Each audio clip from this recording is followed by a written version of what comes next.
এই সচিবালয়ের ভিতরে একটা কুকুর পাওয়া গেছে। দেশের সর্বস্থান সচিবালয় 7 তলার ভিতরে ভাই কুকুর গেল কই থেকে? কুকুরটা গেল কই থেকে? সেখানে যে সার্কিট হলো, আপনাদের সিকিউরিটি গার্ডরা কি বাল ফালাইছে ভাই? আপনাদের সিকিউরিটি গার্ডরা কই?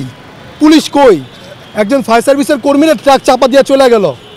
একটা রাস্তায় ফায়ার সার্ভিস দাঁড়ালে অন্য অন্য রাস্তাগুলো ব্লক করে দেওয়া হয় যেন সেখানে মানুষজন এবং কোনো আদার্স পাবলিক না ঢুকতে পারে।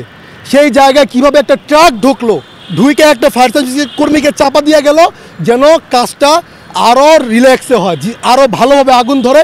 আগুন ধরার মাধ্যমে যেন সচিবালয় সব যত আকাম কুকাম করছেন সব ফাইল যেন পুড়ে যায়, কোনো তথ্য ডকুমেন্ট যেন না থাকে। তাহলে ভাই আমার বাসাও 4 5টা 6টা সিসি ক্যামেরা আছে নিরাপত্তার জন্য। এটা সামান্য বিল্ডিং, এই প্রেস ক্লাবের আশেপাশে 4 5টা সিসি ক্যামেরা আছে শুধু নিরাপত্তার জন্য। ক্যামেরা জ্বলে যেতে পারে, হার্ড ডিস্ক তার জ্বলে যেতে পারে না, হার্ড ডিস্ক তার ভিতরে থাকে না, মোবাইলের অ্যাপ থাকে। সচিবালয়ের মতো জায়গায় যেটা মোবাইল দিয়ে বাইরে থেকে প্রশাসন দেখতে পারবে যে সেখানে কি হচ্ছে, সেই ফুটেজ দেখতে চাই, কোন জায়গায় আগুন লেগেছে, কে আগুন লাগিয়েছে, এর তথ্য বের করতে এখন বিকাল 5টা 6টা বাজে, 6টা পর্যন্ত সময় লাগে না। 1 ঘন্টায় সিসি ক্যামেরা টান দিলে বের হয়ে যায় কে আগুনটা লাগাইলো, কিভাবে এত বড় একটা আগুন লাগলো। যখন সামান্য একটা তারে আগুন লাগবো সাথে সাথে ফায়ার অ্যালার্ম বেজে যায়। যে কোনো একটা ছোটোখাটো জায়গায় আগুন লাগলে ফায়ার অ্যালার্ম বেজে, অথচ বাংলাদেশের সর্বোচ্চ জায়গায় সচিবালয়ে আগুন লাগছে, এখানে কি ফায়ার অ্যালার্ম বাজে নাই? তোমাদের পুলিশ কর্মকর্তারা রাতের বেলা কি সেখানে ডিউটি করে না? আচ্ছা মনে করো তোমরা বললা যে সচিবালয়ে রাতের বেলা কেউ ডিউটি করে না, এটা আমরা মেনে নিলাম। তো রাতের বেলা যদি ডিউটি না করে যদি সচিবালয়ে ডাকাত ঢুকে তখন তোমরা কি করবা? আগুনের বদলে যদি ডাকাত ঢুকতো তখন তোমরা কি করতে হবে আমারে বলো?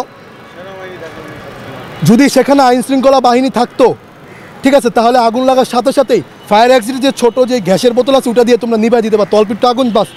তোমাদের এত বড় সচিবালয় অথচ 3টা তালায় আগুন লাগলো, যে 3টা তালায় তোমরা 3 মন্ত্রী বসো, বর্তমান 3 ধান্দাবাজ একসাথে, 3 বন্ধু একসাথে ধান্দাবাজি করে বেড়াও, 3টা একসাথে বসো একদম সিটি হলে 3টা একসাথে, 3টার আগুন লাগছে। এখন আসিফ মাহমুদ সজীব ভুঁইয়া ফেসবুকে পোস্ট করে যে আমরা আওয়ামী লীগের দুর্নীতির বিরুদ্ধে অনেকগুলো রিপোর্ট তৈরি করেছিলাম, তাদের টাকা পয়সা সেগুলো সব মনে জ্বলে পুড়ে গেছে, আমি ঢাকায় আসছি। আরে বেটা নাটক বাদ দে বেটা, আগুন লাগার আগে কেন এই পোস্ট করতে যে আওয়ামী লীগের বিরুদ্ধে সকল তথ্য আসছে? আগুন লাগার বিরুদ্ধে কেন ওবায়দুল কাদেরকে গ্রেপ্তার করতে 3 মাস যখন দেশে ছিল তখন কি করছস তোরা? আগুন লাগার আগে কেন তোরা আওয়ামী লীগের পার্টি নেতাদের ধরে বড় বড় নেতাদের দেশ থেকে পালানোর ব্যবস্থা করে দিচ্ছিস? আপনার এই আন্দোলনের সবচেয়ে কুখ্যাত একজন খুনি আপনার ডিবি হারুন আমেরিকায় গেছে, এটা আপনারা জানেন, ইন্ডিয়া দিয়ে যায় নাই। গত 1.5 মাস আগের ঘটনা, ডিবি কার্যালয় থেকে শোনা কথা। গত 1.5 মাস আগে তাকে বাংলাদেশের এয়ারপোর্ট থেকে পার করে আমেরিকার পাসপোর্ট দিয়ে তিনি আমেরিকায় চলে গেছেন। কিভাবে গেল তাহলে? ডিবি হারুন কিভাবে দেশ থেকে পালালো? আওয়ামী লীগের লোকজন কিভাবে এখন পুনর্বাসন করে? বৈষম্য বিরোধী ছাত্র আন্দোলনের বিভিন্ন কমিটিতে, নাগরিক কমিটিতে আওয়ামী লীগের লোকজন কিভাবে ভিড় করে? আমার এটার উত্তরটা একটু দিয়ে যাবেন, ধন্যবাদ।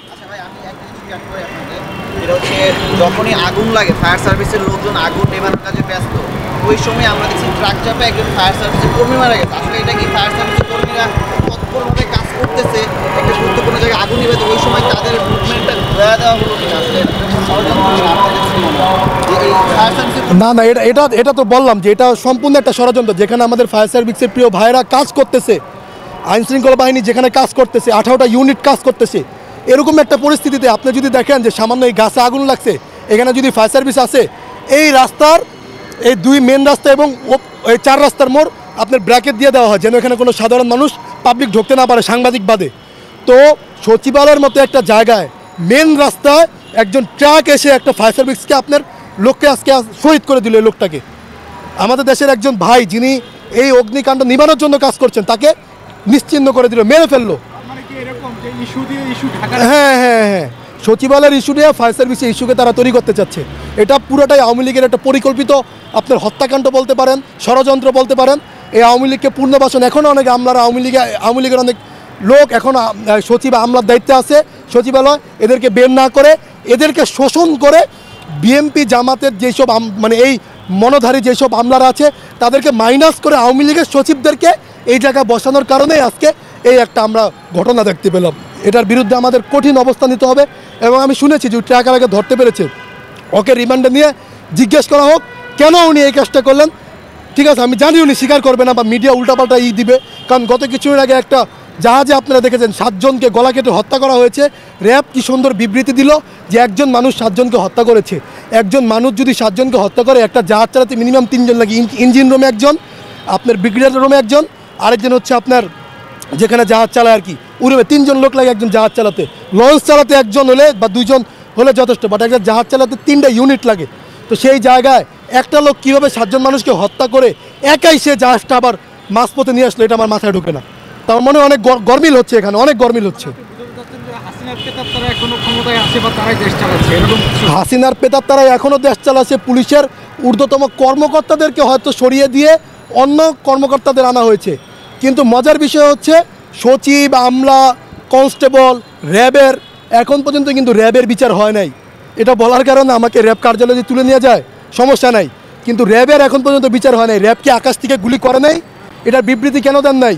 ছোট শিশুকে হত্যা করেছে র্যাব। র্যাবকে বাংলাদেশে নিষিদ্ধ করতে হবে।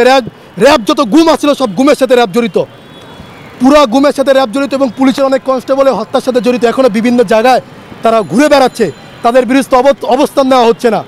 এদেশে যারাই হত্যার সাথে জড়িত ছিল, র্যাব হোক, পুলিশ হোক, বিজিবি হোক, এদের প্রত্যেকের বিরুদ্ধে ব্যবস্থা নিতে হবে এবং এদেরকে সরিয়ে প্রয়োজন পড়লে নতুন যারা আছে তাদেরকে সুযোগ দিয়ে তাদেরকে সেখানে বসান। সময় লাগুক, 1 বছর, 2 বছর, 3 বছর লাগুক, আমরা মেনে নিব, কিন্তু কোনো খুনিদের হাতে বাংলাদেশ নিরাপদ না।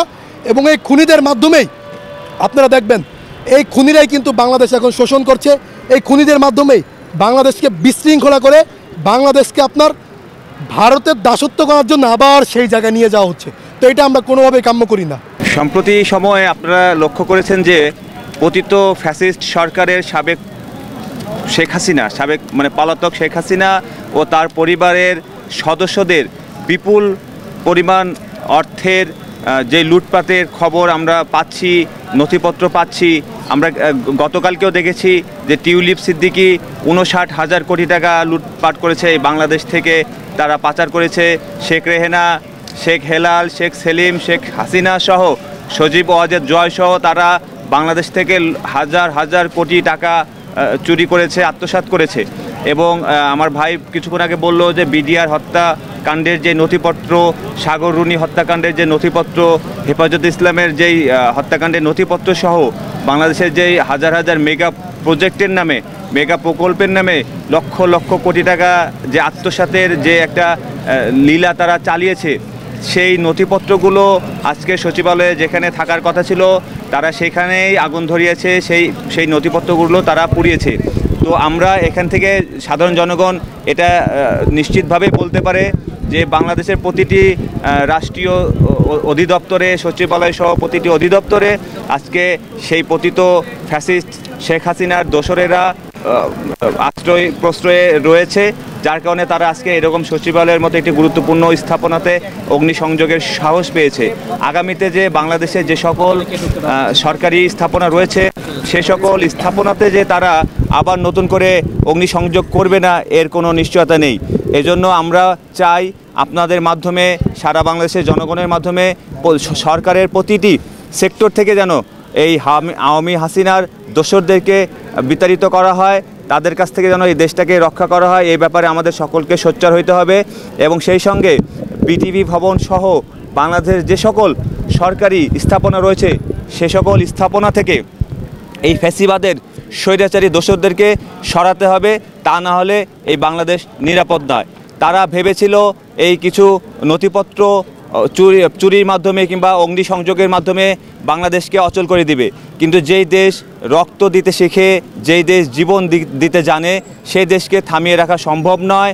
এই সচিবালয় 1 সপ্তাহের মধ্যে কর্মোপযোগী করে গড়ে তুলতে হবে, সংস্কার করতে হবে।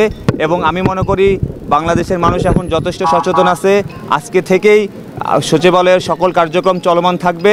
এবং যেই ভারতীয় দোসররা যেটা ভেবেছিল যে বাংলাদেশের নথিপত্র পুড়িয়ে আমাদের দেশকে অচল করে দিবে, সেটা যেন কখনোই তারা সফল করতে না পারে, সেই ব্যাপারে আমাদের সরকারি রাষ্ট্রীয় কর্মকর্তাদের সোচ্চার থাকতে হবে।